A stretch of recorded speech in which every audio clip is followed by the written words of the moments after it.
Hi, everyone. I'd like to introduce our next speaker. His name is Charles Abando. He is actually a Senior Director of Digital Transformation at CN. So this is a topic that's very hot for a lot of companies at this point, is actually going through this digital transformation. He's actually got a PhD in Comp Sci from Polytechnic School and an MBA from McGill, so he's got a lot of academic background to go with his professional experience. From a work standpoint, his approach is primarily how to connect technologies, people, and social levels to make people's lives better, which seems like a fantastic goal in life. So when he's not busy working and doing all of this, he's got a really interesting thing that he does, which is that he likes to participate in ad hoc volunteerism. So he'll look at Facebook pages where people will say, hey, we want people to come out and help with these things going on, and he focuses on the elderly and the homeless, which is really cool and helping out socially. So with that, he's going to talk about technology in motion, the DevSecOps journey at CN. So we're going to get to find out how we integrate security with all of this. With that, please give a very warm welcome to Charles Abando.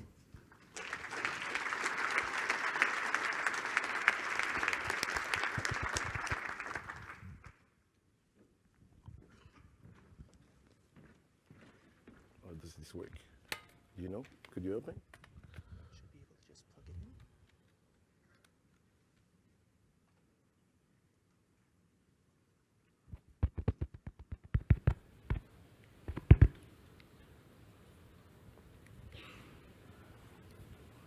Is that feed coming through for us to cut over on the AV? I think j'ai un problème.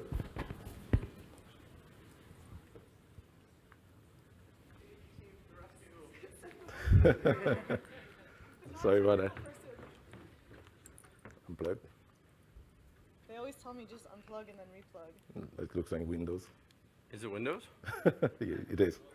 I think it was okay. I don't know how Windows works, so I'm not sure. I'm just going to be like moral support. You can do it, Julia.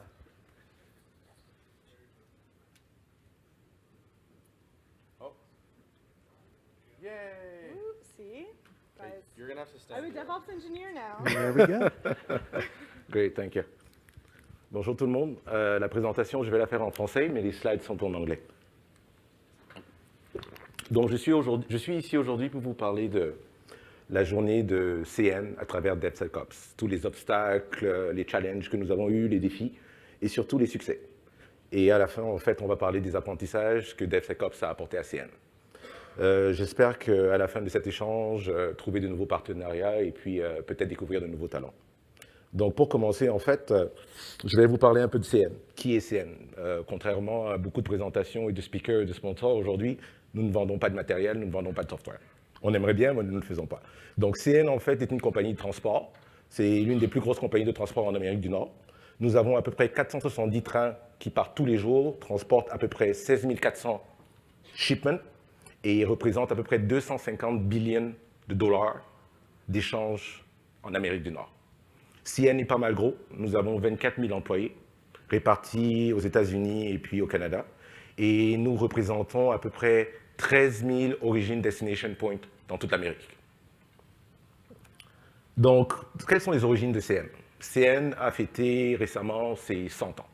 Donc, CN est une compagnie, comme vous l'imaginez, avec beaucoup de legacy. J'ai entendu parler de sujets, comment est-ce qu'on fait passer du legacy à du moderne, du microservice à du Kubernetes. CN est aujourd'hui en train de faire tous ces challenges. C'est pour ça que ça rend, en fait, notre aventure assez spéciale. Donc, un point important à souligner, c'est que CN, contrairement à beaucoup d'industries qui sont plus dans du social ou dans du e-commerce, la safety, la sécurité est importante à CN. Vous avez entendu parler d'accidents récents, de trains, etc. Et CN investit à peu près 2 milliards à toutes les années, pour un total de 10 milliards depuis les dernières années. Donc, le software engineering à CN, c'est du apply engineering, mettre safety comme first. Donc, tout ce que l'on fait, on doit toujours penser à la sécurité de nos employés, des populations, et puis des gens qui travaillent pour nous. Maintenant, pourquoi moderniser? Pourquoi est-ce que CN se sent aujourd'hui le besoin de moderniser? on se sent obligé de moderniser ACN à cause ou grâce à toutes les technologies. Il y a des choses qui aujourd'hui on faisait manuellement, comme inspecter un train. Un train peut avoir 500, 600 mètres, 1 km de longueur, et l'inspection d'un train se faisait manuellement. Donc il y avait 2 personnes qui regardaient en dessous des rails, etc. Avec des technologies AR, VR, motion detection, LiDAR, etc., l'inspection des trains peut être faite automatiquement. On n'a plus besoin d'avoir 2 personnes qui passent 3 km à faire aller-retour, regardant en dessous du train s'il y a quelque chose qui ne fonctionne pas. Donc, de ce fait-là, la modernisation de CN a commencé. Parce qu'au départ, CN avait l'habitude d'acheter du matériel qui venait des ce qu'on appelle Train Operator SI. Et aujourd'hui, toutes sortes de technologies, open source, etc., est accessible à CN. C'est pour ça que l'on décide de moderniser. Et notre modernisation focus à travers 3 pillars. One Team. Nous ne voulons pas uniquement moderniser pour la technologie. Nous voulons aussi que nos employés, les personnes qui travaillent, embrassent la technologie et comprennent comment ça va changer leur vie. Donc, il y a une adéquation entre les gens, la technologie et leur process. Maintenant, quelles sont les choses intéressantes que CN fait? Généralement, quand on vous parle de CN ou que vous entendez parler de transport, vous pensez train. Oh, it's boring, right? Il n'y a rien qui se passe dans un train, etc. Mais contrairement à ce que les gens peuvent penser, il y a des technologies quand même assez avant-gardistes à CN. On a une technologie qu'on appelle Autonomous Track Inspection. On a des milliers de kilomètres de tracks, de trains, qui avant étaient inspectés manuellement. Il y avait des gens qui allaient sur les tracks marcher dans des camions pour vérifier effectivement si les tracks étaient en bon état. Maintenant, on le fait automatiquement. Donc, il y a un train qui passe et pendant qu'il transporte des marchandises, en même temps, il photographie, il regarde la typographie des tracks, etc. Et on a un outil AI qui fonctionne derrière pour réaliser s'il y a des défects. Ça, c'est fait real time. Une deuxième chose que l'on fait maintenant, je vous parlais de l'inspection des trains. Au lieu de faire l'inspection des trains manuellement, maintenant, on a un portail. Donc, les trains passent à travers un portail chaque fois qu'ils rentrent dans une gare.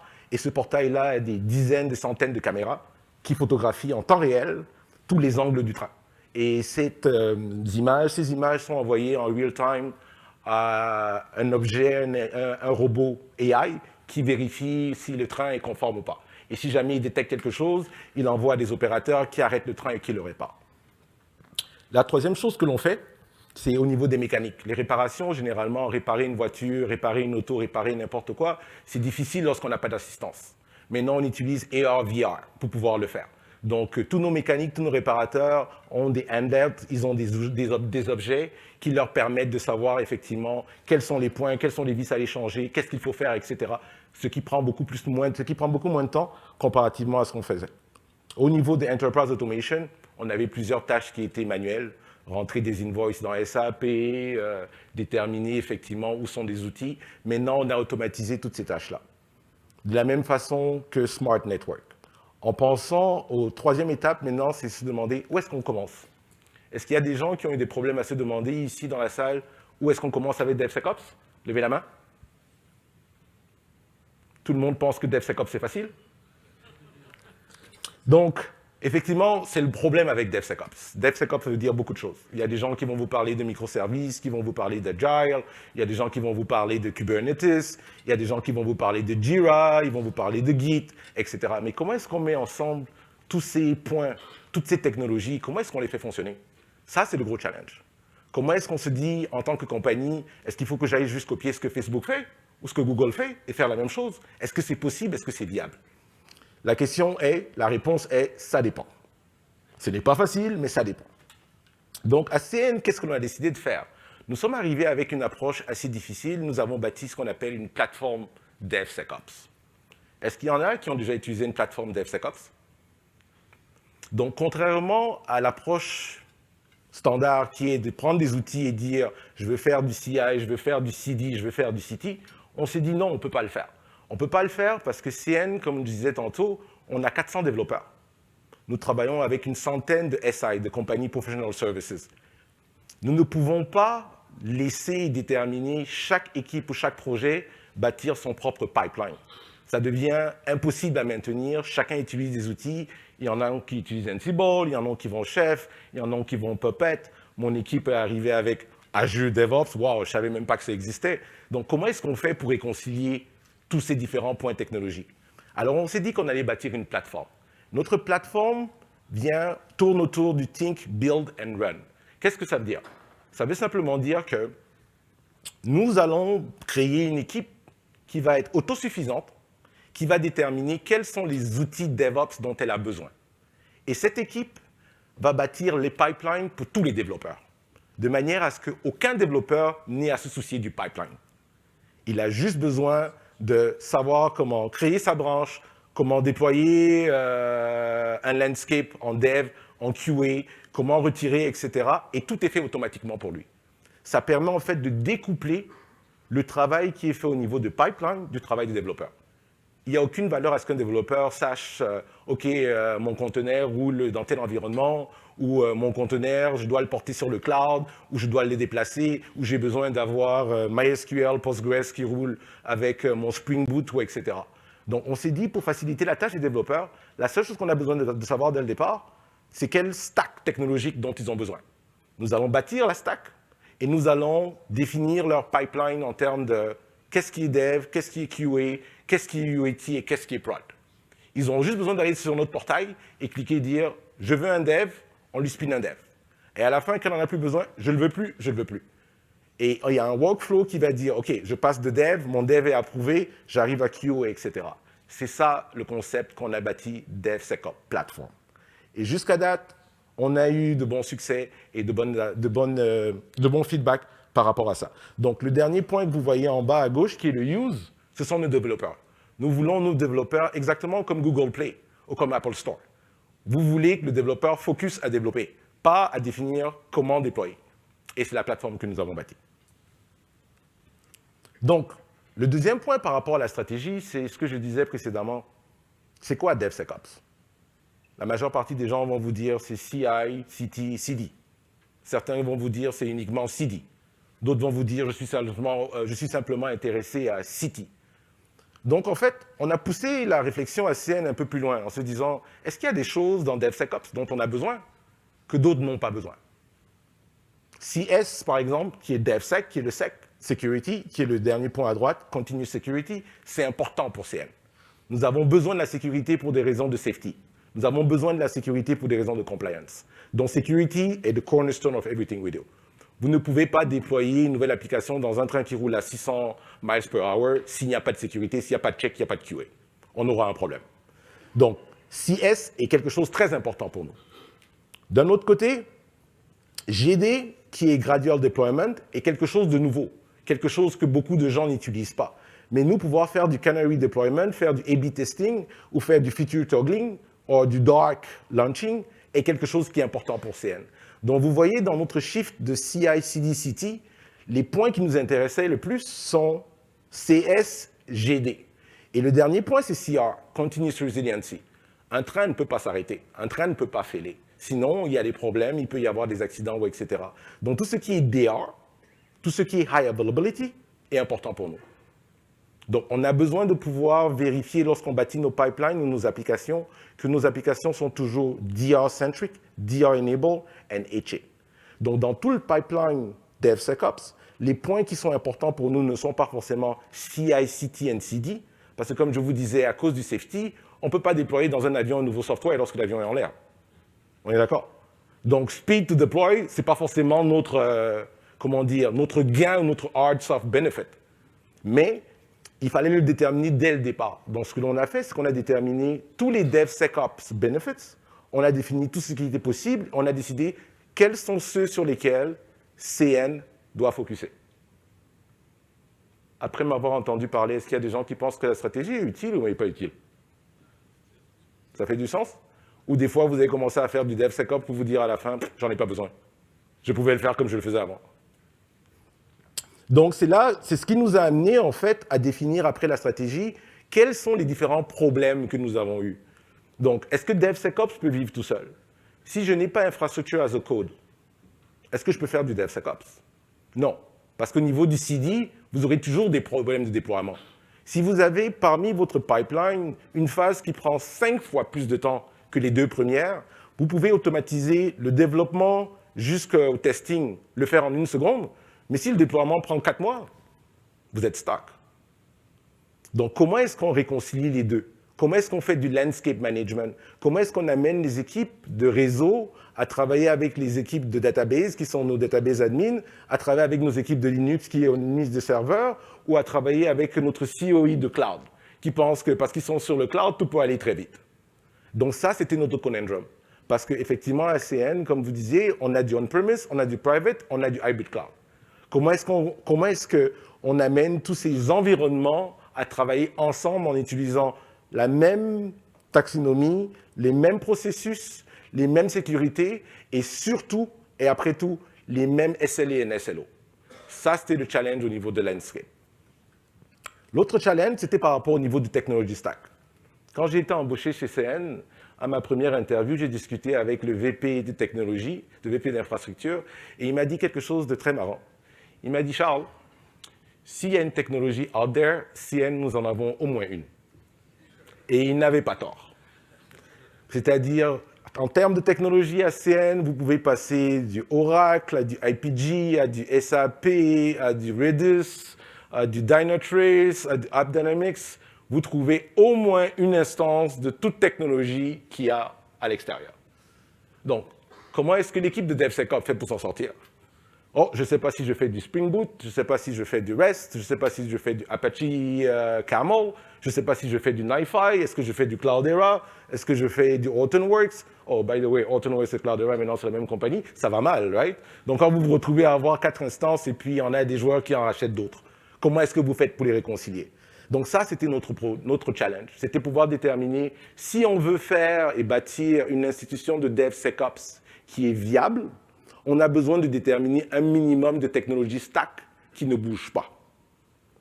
Parce que si elle bouge tout le temps, en termes de TCO, en termes de viabilité, en termes d'opération, c'est impossible.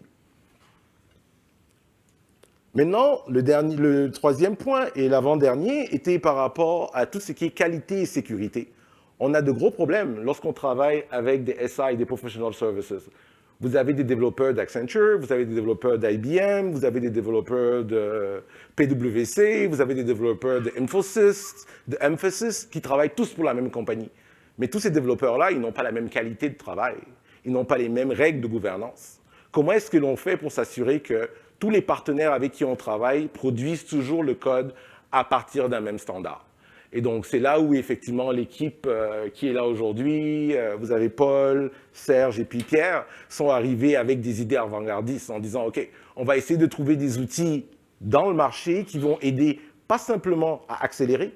Les gens pensent souvent que DevSecOps, c'est simplement accélérer. Mais si vous réussissez à standardiser, l'accélération vient d'elle-même. Vous n'avez pas forcément besoin de définir des choses qui vont vite pour qu'elles aillent vite. Vous avez besoin de définir un standard. La même chose quand vous vous levez tous les matins, si vous savez que vous devez prendre le train et que le train passe à 5, ça fonctionne bien. Mais le jour où le train ne passe pas et que vous avez le car ou votre vélo à prendre, ça va mal, c'est plus le même. Donc, on a décidé de standardiser comment est-ce que les contracteurs travaillent avec CN.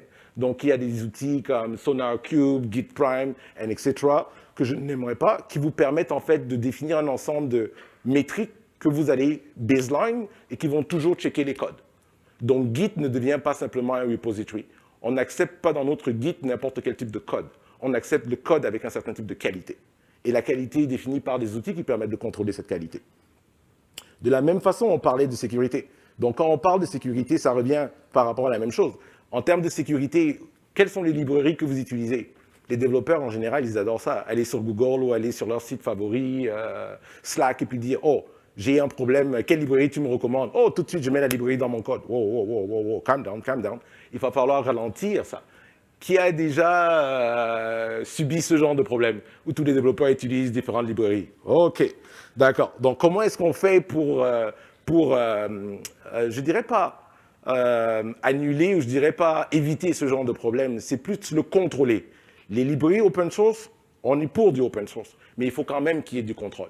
Il faut savoir d'où est-ce qu'elles viennent, est-ce qu'elles ont été checkées. Et donc, il y a des outils tels que Nexus ou d'autres que vous utilisez sûrement qui permettent de régler ce genre de problème. Nous allons permettre aux développeurs d'aller chercher des librairies, mais nous allons aussi mettre en contrôle derrière pour déterminer quelles sont les librairies qui sont secure, qui sont testées et acceptées par la communauté. Ça permet d'avoir une balance entre les deux.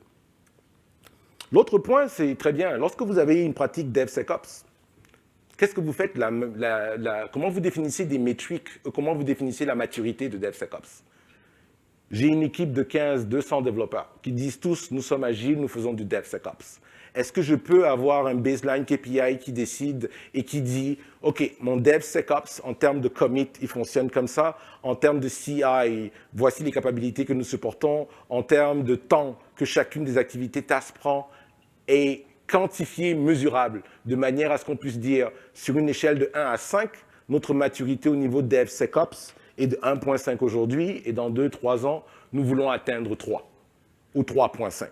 Donc ça a permis en fait aux équipes d'être nimble, d'être un peu plus, je dirais, soft par rapport à leur décision de dire « je suis DevSecOps ».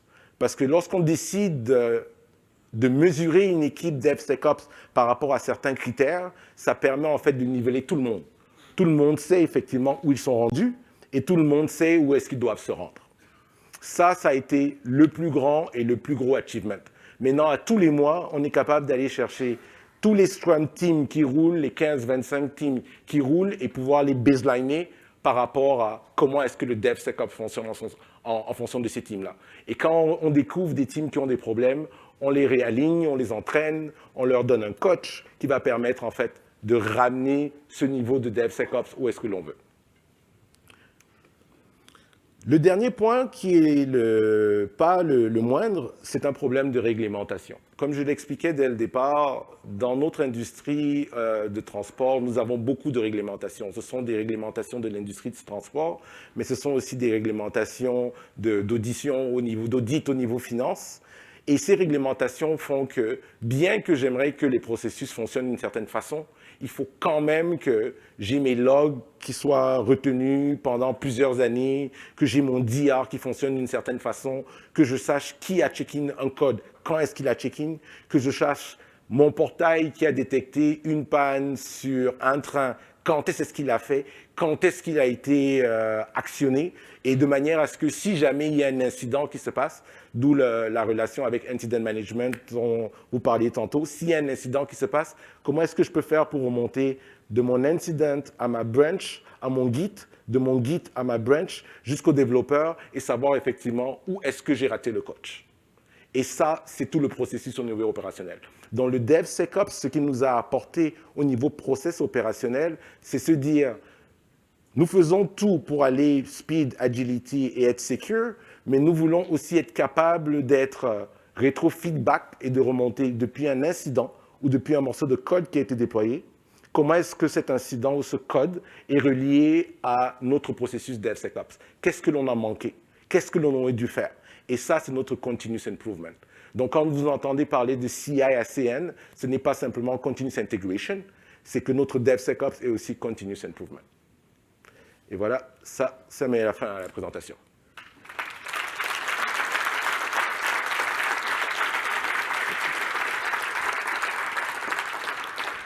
Est-ce que vous avez des questions?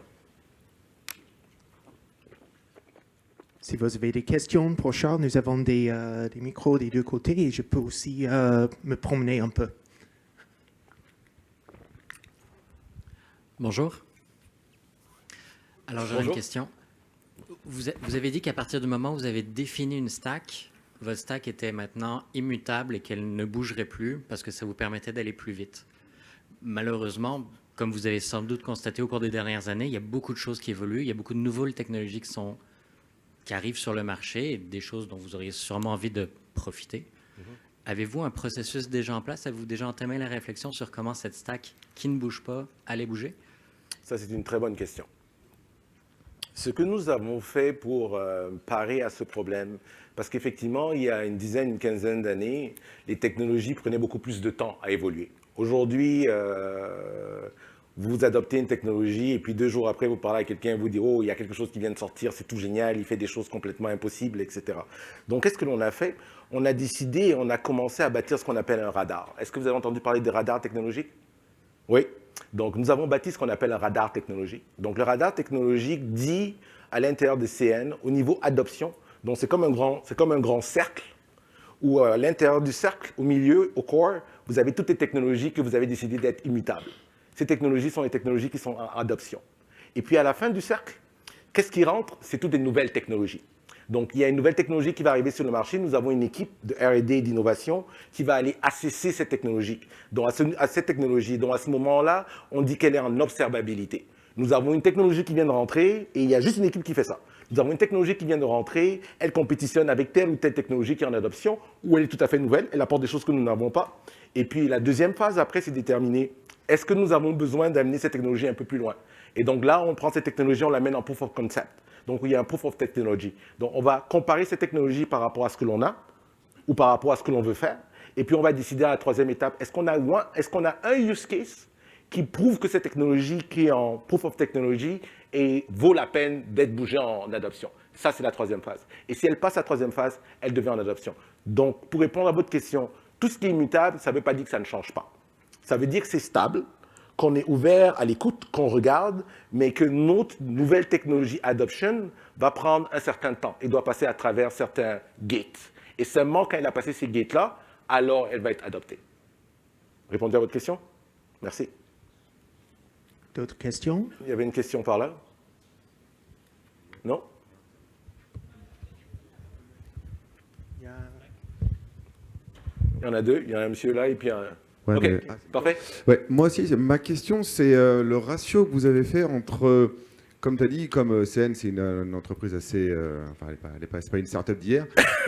Quel ratio vous avez fait entre, on met donc les 200 personnes là sur la nouvelle plateforme par rapport à tous ceux qui gèrent le legacy? À quel moment tu dis, bon, bah, j'en mets pas trop pour pas que le legacy soit trop en mode degraded? Et enfin, voilà, comment vous avez trouvé ce ratio-là pour pas, parce qu'apparemment, vous avez réussi, hein, j'achète tout de suite ce que tu as fait, c'est beau. Mais enfin voilà, comment vous n'êtes pas trouvé dans le piège de, ah bah, on s'en fout, ça c'est de la prod, on fait plus que du DevSecOps, c'est beau, c'est neuf, ça attire les jeunes. Qui a assisté à la conférence de Hightower à Montréal il y a quelques semaines? Kubernetes, Hightower, Google, ils étaient à Montréal, au Belvedere. Non? Il n'y a personne qui a assisté. Hightower, qui est l'un des fathers de Kubernetes et qui travaille pour Google, est arrivé avec un concept où il a dit le legacy n'est plus le legacy est le classique. Donc maintenant, on ne parle plus de legacy, on parle de classique. Et son point de vue était simple. Il disait effectivement qu'on n'a pas besoin, lorsqu'on rentre en modernisation, de dire et de vouloir que le classique ou le legacy va disparaître. Les banques, les transports, toute industrie qui a commencé dans les années 50 a du legacy mainframe et ça prendra des milliards de dollars à changer, à transformer, à turn off. Donc à un moment donné, il faut changer le paradigme en se disant je ne veux pas forcément me débarrasser de la paire de chaussures qui est la plus jolie, qui fait tout ce que je veux faire, mais qui date de 10 ans et acheter une nouvelle, mais je veux pouvoir les faire coexister ensemble. Donc comment est-ce que l'on a réglé ce conundrum? On a réglé ce conundrum en se disant deux choses. Nous allons arrêter d'investir dans notre legacy. Nous n'allons plus le faire grossir. Nous allons le contenir. Et comme le legacy n'est pas forcément DevSecOps oriented, on va faire les choses un peu de manière plus classique avec notre legacy. En revanche, nous allons bâtir de nouveaux outils, de nouveaux microservices qui vont nous permettre d'avoir toute l'agilité de DevSecOps. Et un jour, ces microservices vont peut-être remplacer notre legacy. Mais notre focus aujourd'hui n'est pas forcément de turn off le legacy, mais donner de speed à tout ce qui est nouveau. Tout nouveau projet, tout nouveau in-flight, toute nouvelle campagne. En leverageant ce que le classique legacy nous donne. Ça nous permet d'avoir une balance. C'est ce que Gartner appelle de pace layering, où en fait on a du fit for purpose. On ne peut pas avoir du DevSecOps à tous les layers de développement. On a certains produits qui sont plus DevSecOps oriented, on en a d'autres qui sont beaucoup moins. Donc il faut bien comprendre la nuance entre les deux et pouvoir les appliquer où il faut les appliquer. Est-ce que j'ai répondu à ta question? Partiellement. On pourra avoir une discussion offline. Oui? Oui, ça fonctionne. À moi? Donc, dans le fond, pour revenir sur la plateforme, vous dites que ça prend, pour adopter des technologies, il faut que ça passe en révision, etc. Les développeurs, souvent, on veut aller plus vite, on veut essayer des nouvelles technologies. Ma question, c'est est-ce que ça pose un problème d'engagement au niveau des équipes de développement? Puis si oui, comment est-ce que vous contrez ça? Ça, c'est une très bonne question. Dans n'importe quel CMO, Change Management, il y a toujours de la résistance. Les développeurs vont vous dire « Oh, je préfère avoir mon serveur parce que je suis sudo, je suis admin, je suis God. Je fais tout dessus. Viens pas le toucher, mon serveur, je ne le veux pas. » Il y a d'autres personnes, beaucoup de gens ont déjà entendu ça, right? Donc, non, ne m'enlevez pas mes admins, vous m'enlevez mes admins, je travaille plus, right? Laissez-moi choisir les outils que je veux. Ça, c'est une phase à travers laquelle, dans n'importe quel project management, j'appelle ça du norming ou du storming. C'est normal d'avoir de la résistance dès le départ. En revanche, lorsque tes développeurs se rendent compte que, à la fin, l'abstraction que tu leur donnes, c'est un peu « what is in for me » ? Qu'est-ce que tu fais pour moi? Quand ton développeur se rend compte que, à la fin, tout ce que tu lui donnes est un bénéfice pour lui, sa résistance tend à décroître. Mais il faut absolument que tu arrives au point où tu lui donnes quelque chose. C'est pour ça que lorsqu'on a parti le DevSecOps, notre but n'était pas d'aller auprès des équipes en leur disant « on vous retire tout ce que vous faites et à partir de maintenant, vous faites ce que l'on vous dit de faire ». Nous avons analysé ce qu'ils faisaient, comment est-ce qu'ils faisaient. On a vu effectivement à travers nos métriques où ils avaient des problèmes et nous sommes arrivés avec un ensemble de solutions et de pipelines qui réglaient beaucoup de ces problèmes-là. Certains avaient des problèmes à partir leur pipeline, avoir des accès à Git, tout ça. Lorsqu'on leur a montré que, oh, by the way, si tu suis notre pipeline, tu sauves quasiment sur ton 2 semaines de sprint 3 jours. Oh, pour lui, c'était, oh, damn. Et ils ont embarqué. Donc, on a commencé cette journée il y a 3-4 mois. Et au début, on avait 5 développeurs. Sur 400 développeurs, on est rendu quasiment à 75, à 80, à 4. Et ce sont des gens qui viennent cogner à notre porte. Donc, même mon équipe aujourd'hui est en train de dire, wow, on ne peut pas vous embarquer tous demain. Là. Vous attendez, on va le faire un petit coup à la fois. Parfait? Une dernière question? Oh, j'ai encore 3 minutes. Dernière question. Oh, c'est génial, j'ai encore 3 minutes. Ouais, vas-y.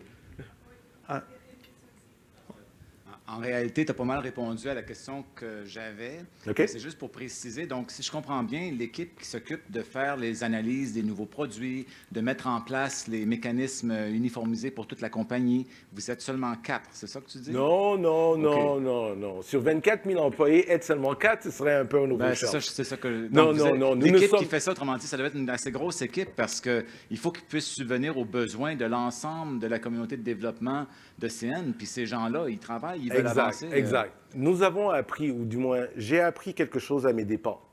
Vous n'arriverez pas à avoir du succès si vous dites aux gens quoi faire et quand le faire.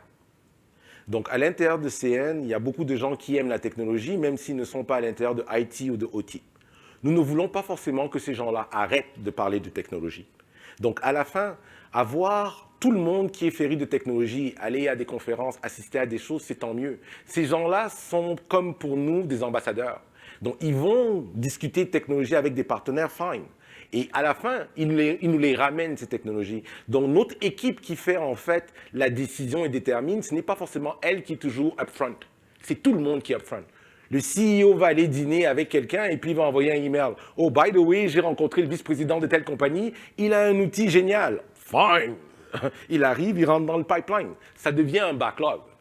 On est d'accord? Nous ne définissons pas un processus rigide qui dit qu'il n'y a qu'eux qui doivent déterminer qu'est-ce qui rentre. Tout le monde à l'intérieur, du conducteur, au mec de sécurité, au garde, peut arriver et de dire « Oh, je veux changer comment mon papier hygiénique est fait dans les toilettes. Fine. Quelle technologie tu veux? Good. On va le mettre dans le pipeline. » C'est aussi con que ça. Dernièrement, qu'est-ce qui est rentré dans notre backlog? C'était « Oh, nous voulons réserver des salles à CN est un problème. » Nous sommes 24 000 employés, vous comprenez? Donc, réserver une salle de conférence, oh, tu peux passer 1 heure à chercher, tu cliques à toutes les 2 minutes pour savoir si une salle s'est réservée. Quelqu'un est arrivé avec l'idée en disant, j'ai trouvé une technologie qui peut nous aider au niveau de la réservation de salles. Fine, on l'a mis dans notre backlog. Donc, ça ne touche pas forcément uniquement le DevSecOps, ça touche tout aspect de la vie au niveau technologique, à l'intérieur de CN.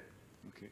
Dans ce cas-là, je m'excuse, une autre petite question. L'équipe qui s'occupe de mettre en place l'automatisation de la création des pipelines, de tout ficeler le tool stack ensemble pour que ça fonctionne bien au profit des équipes de développement, c'est une équipe composée de combien de personnes? Good. Ça, c'est une très bonne question. Donc, cette équipe-là, comment est-ce que l'on a fait? D'un point de vue FTE, vous comprenez, je ne peux pas embaucher 100 personnes pour attendre que des projets pipeline arrivent. Donc, le but de comment est-ce qu'on a monté cette équipe? On monte cette équipe avec un core. Nous avons décidé pour pouvoir répondre aux besoins de tous les projets de CN qui sont entre 400 par année, 50 nouveaux projets de NetNew, mais avec 400 Running in Flight Project, on a besoin à peu près d'une équipe de 10 personnes qui vont bâtir les pipelines. Ces gens-là, ils connaissent, ils comprennent le code, font du Java, Python et touchent à quasiment tous les outils qui sont des outils DevSecOps et vont être capables de les bâtir, ces pipelines-là. En revanche, il arrive effectivement que la demande au niveau pipeline soit trop élevée. Qu'est-ce que l'on fait? On se retourne vers un de nos suppliers, PS, Professional Service, et on leur dit, nous avons besoin pour une période de 3 mois d'augmenter notre équipe de 10 à 15. Et on va augmenter notre équipe à 15 juste pour répondre aux besoins du pipeline. Et une fois ce pipeline terminé, on réduit notre équipe à son corps. Donc, on est un peu accordéon, c'est ce qu'on appelle staff augmentation. Répondu à votre question? Oui? Merci. J'aimerais remercier Charles, mais c'est à peu près le moment pour passer au Open Spaces. Je suis pas mal sûr qu'il va être ouvert à continuer quelques discussions pour quelques minutes. J'aimerais lui remercier chaleureusement pour son présentation. Merci. C'est moi qui te remercie.